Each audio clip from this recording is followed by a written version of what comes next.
ఈ యొక్క ఒంటిమిట్ట ఒక ప్రాముఖ్యత ఉంది. ఆ ప్రాముఖ్యత మీరు చూస్తే ఈవినింగ్ టైం సీతారామ కళ్యాణం జరుగుతుంది, మిగిలిన దగ్గరంతా మధ్యాహ్నం జరుగుతుంది. దీనివల్ల ఇది చరిత్రలోనే ఆ రోజు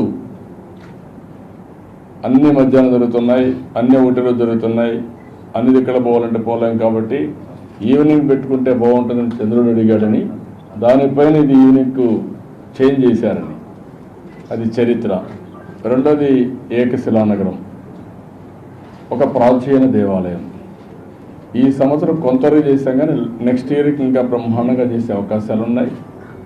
ఇవన్నీ కూడా చేయగలిగితే ఈ యొక్క ఒంటిమిట్ట పూర్వ వైభవం వస్తుంది. అది నిన్న నాకు చాలా తృప్తినిచ్చింది. ఒక నిర్ణయం 2 ఏళ్ల లోపల బ్రహ్మాండంగా జయప్రదమైంది. 10 రోజులు బ్రహ్మోత్సవాలు కూడా కండక్ట్ చేశారు.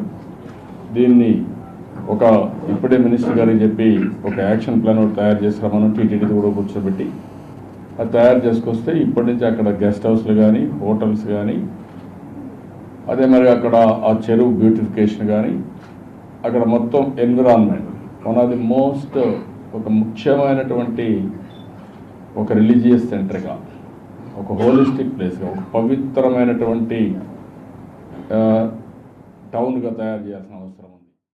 రైల్వే జోన్ విశాఖపట్నంలో పెడితే మరి ఉద్యోగ అవకాశాలు వస్తాయి, మరి పిల్లలు కానీ అవసరం కానీ భావితరాలకి ఇది ఒక సంజీవి లాంటిదని కానీ ఆలోచన లేకుండా ఒకే వ్యాపకం మీద ఇవాళ స్థానికంగా ఉన్న పెద్దలందరూ కూడా పెద్దలు ఉన్నారు.